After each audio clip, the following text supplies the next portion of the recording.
आते मार्केट्स पे कुछ बड़े प्लेयर्स पे। अब यहाँ तक तो हम आ गए हैं, लेकिन यहाँ से आगे की चाल काफ़ी हद तक फिर से बड़े प्लेयर्स पे हो गई है कि वो 18,400 को कैसे पार कराएंगे। और फिर से बैंक निफ्टी का नया रिकॉर्ड जब लगेगा, ऑल टाइम हाई लगेगा, उसके बाद और कौन चलाएगा। उसमें से निफ्टी का एक राजा साबित हो सकता है रिलायंस इंडस्ट्रीज़। काफ़ी सारे लोग कह रहे हैं कि यहाँ से ये टर्न कर सकता है। एक बार आपकी रिकमेंडेशन चाहिए राजेश सर। रिलायंस इंडस्ट्रीज़ को मैं धीरे धीरे प्लस करूँ क्या? एक बार में नहीं करेंगे, रूम रखेंगे कि ठीक है 20 25 50 रुपए और नीचे आ जाए तो 2400 तक खरीदते रहे तो ठीक करने हैं क्या हम?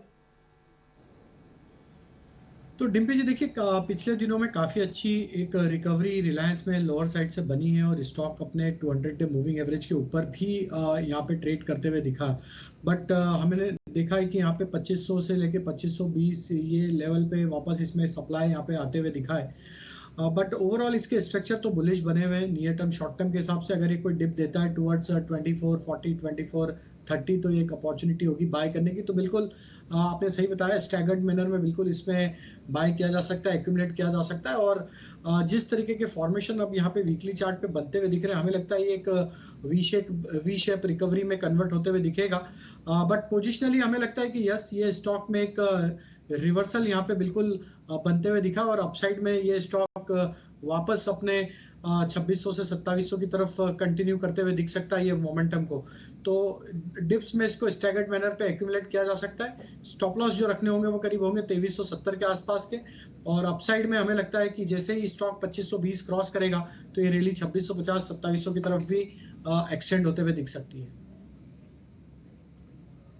रैली एक्सटेंड हो सकती है, लेकिन सही समय पे एंट्री लीजिएगा। विवेक, एंट्री से याद आया कि जिन्होंने सही समय पे इंडिगो में एंट्री ले ली, क्रूड नीचे की वजह से लोड फैक्टर वगैरह बढ़ गया था, उन्हें एक बढ़िया राइड मिल गई। इंडिगो में 2300 रुपये के आसपास पहुंच गया। लेकिन नहीं, मैं इंडिगो की बात ही नहीं करूंगा, अब ये तो चल गया। क्या बर्जर एक अपॉर्चुनिटी दे रहा है आज सॉफ्ट रिजल्ट्स के बाद इसी तरह की एंट्री का? क्योंकि साफ तौर पे गाइड किया मैनेजमेंट ने कि आगे आने वाले क्वार्टर में मार्जिन बढ़ेगा।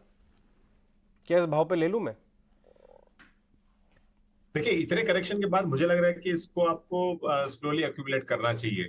इनफैक्ट जो एशियन पेंट्स में हमने ऑलरेडी रैली देख चुकी है, और सेकेंड रन प्लेयर अगर मार्केट में देखो तो वो बर्जर ही होगा।